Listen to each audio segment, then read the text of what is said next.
परशुराम जी के चरणों की बस धूल ही मिल जाए।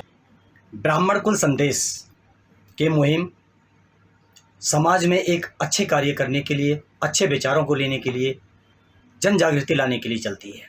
इसी कड़ी में ब्राह्मण समाज वैवाहिक विचार परिचर्चा एक खास मुलाकात करा रहे हैं बुद्ध विहार से पंडित रणधीर कौशिक जी से।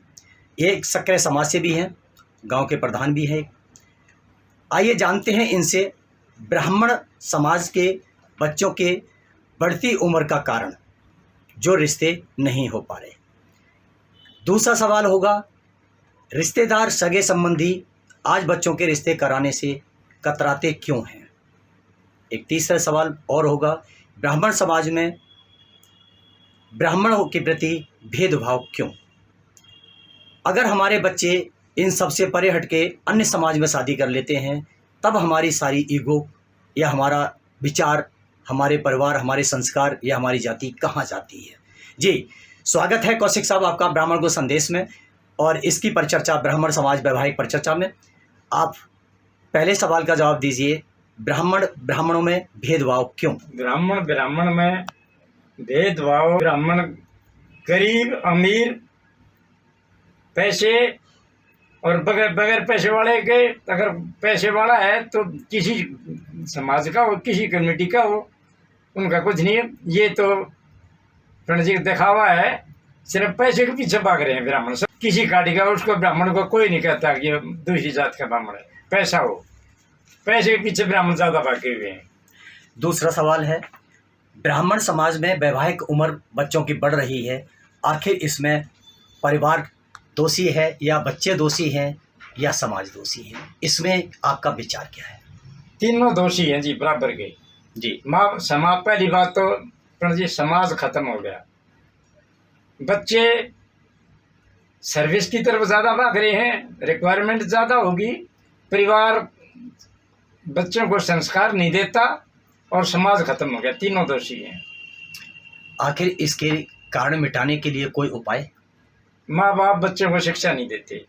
बस जिस लाइन पर आप लग रहे हो, ब्राह्मण हर 3 महीने में 6 महीने में ब्राह्मण विवाह परिचर्या प्रोग्राम ब्राह्मणों को शुरू करने चाहिए।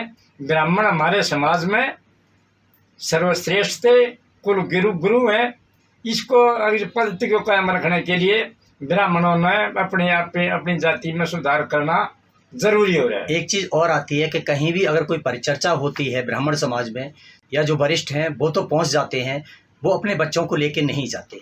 अगर वो प्रोग्रामों में बच्चे नहीं जाएंगे उनके, तो उनको कैसे पता चलेगा कि समाज की ये परिपाटी चलती है या जो समाज में परिचर्चा हो रही है उसके बारे में क्या जानकारी मिलेगी। तो बच्चों को लेके जाना चाहिए, बच्चों को लेकर जाना चाहिए, जरूरी है।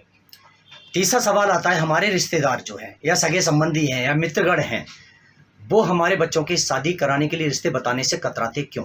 वो जी इसलिए कतराते हैं, हमारी रिक्वायरमेंट ज़्यादा होगी, ख्वाब ज़्यादा हो गए और फिर सच्चाई का पता नहीं चलता, समाज खत्म हो गया। और फिर अगर रिश्तेदार यूँ नहीं आते बीच में, अगर अच्छा हो गया तो हमारे कर्म थे और बुराई होगी तो रिश्ते करने वाले को दोषी ठहरा दें। इसका मतलब कहने का ये है कि आज जो है खुद पर खुद का भरोसा नहीं रहा। हाँ जी पंडित जी, एक चीज़ और आ जाती है, अभी जो आज हम देख रहे हैं जिस तरह प्रोग्राम चला रहे हैं मैरिज के परिचय सम्मेलन कराने के लिए, तो जो भी ब्राह्मण समाज के बायोडाटा आते हैं, कुछ गिने चुने तो पूरे आते हैं, बाकी आधे अधूरे बायोडाटा आते हैं। नौकरी जाने के लिए तो उन्हें पूरा बायोडाटा दिया जाता है, रिज्यूम दिया जाता है 6 पन्नों का, लोन लेने के लिए दिया जाता है। आखिर शादी करने के टाइम पे पूरा बायोडाटा छुपाया क्यों जाता है। तथ्य को छुपाते हैं जी, सच्चाई पता नहीं चलता, समाज खत्म हो गया, हमें बैकग्राउंड जी पता नहीं चलता, सच्चाई क्या है सारी बात बताते नहीं। वेरीफाई कौन करेगा, कैसे करे जाएंगे। हमारा अपना विचार तो ये है कि वेरीफाई दूसरे के हाथ में क्यों देते हो। आप अपने संस्कारों को बदलो, संस्कार में ही बनो, एकजुटता में रहिएगा, तो सामने वाले को खुद पता चलेगा भाई इनका तो परिवार खुद समायिक है, तो उसमें इंक्वायरी की क्या जरूरत पड़ेगी। हाँ नहीं पढ़नी तो नहीं चाहिए, पर बच्चों की भी जी रिक्वायरमेंट बहुत ज़्यादा है। कौशिक साहब, आप अपना परिचय बताइए, जिससे कोई संपर्क करना चाहे तो आपसे संपर्क भी कर सके अपने मोबाइल नंबर के साथ। Randhir Kaushik ji 762 Budhvihar, mobile number 9868761841। ये पता और इनका नाम दिया हुआ है, नंबर दिया हुआ है। जो भी ब्राह्मण समाज के परिवार अगर कोई सलाह और कोई परामर्श लेना चाहते हैं तो संपर्क कर सकते हैं। धन्यवाद।